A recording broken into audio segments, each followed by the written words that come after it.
Hi everyone, welcome back to Scrummy. I've got a family occasion tomorrow and I'm making some food for it, and I decided I'd do a couple of dishes in advance, and one of them is a chicken curry. I'm going to be using this Mayflower curry sauce. It's a lovely curry sauce and it's medium, so it's not too hot. You can get this in a lot of shops here now.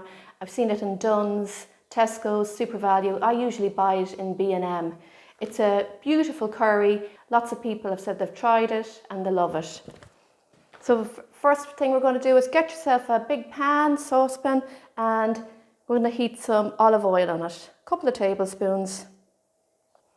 And into here I'm going to add in some onion. I cut it up nice and chunky like you would get in a curry from a takeaway. So I'm going to fry this for a couple of minutes. So mix that up, cook for about 3 to 4 minutes.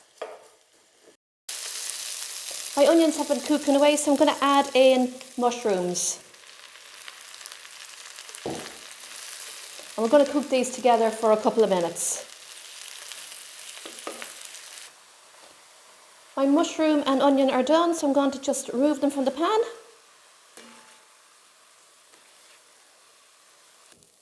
A little bit more oil on my pan.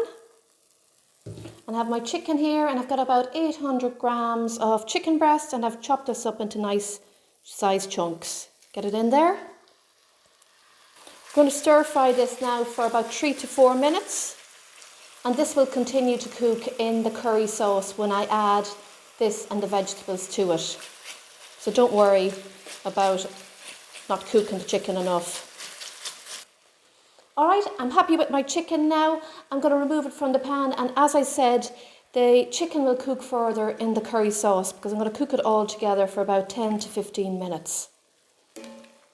So get that chicken into a clean bowl. I'm going to make the curry sauce now, and I'm using a full tub of the Mayflower curry sauce. Get that in there. And I've got 1200 mils of water. I'm going to bring this to the boil, but first you need to whisk it because you don't want any lumps in it. This will thicken up lovely. You may need to add some extra water if it's too thick. Bring the curry sauce to the boil and then let it simmer until it thickens. Should only take about 4 to 5 minutes.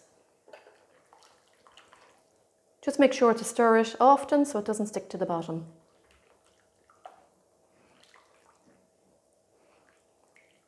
My curry sauce has thickened lovely. You can see how nice and thick that is.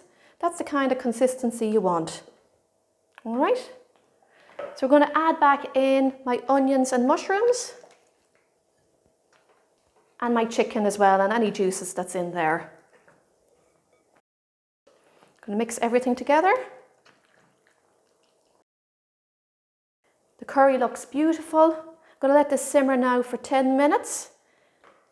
The curry sauce is really hot, so it will continue to cook that chicken, and the chicken won't be overcooked. It'll be perfect, it'll be beautiful.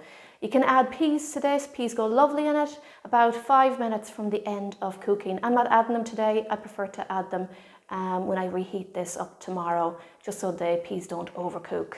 So I'm going to leave this now for about 10 minutes. Here it is, everyone.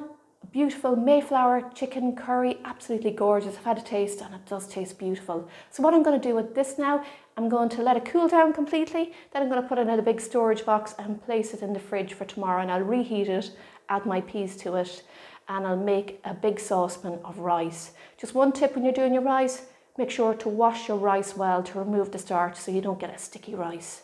I hope you enjoy this recipe. Curry is always a crowd pleaser. Everybody loves it. Thanks so much for watching. Happy baking everyone, and enjoy. See you soon.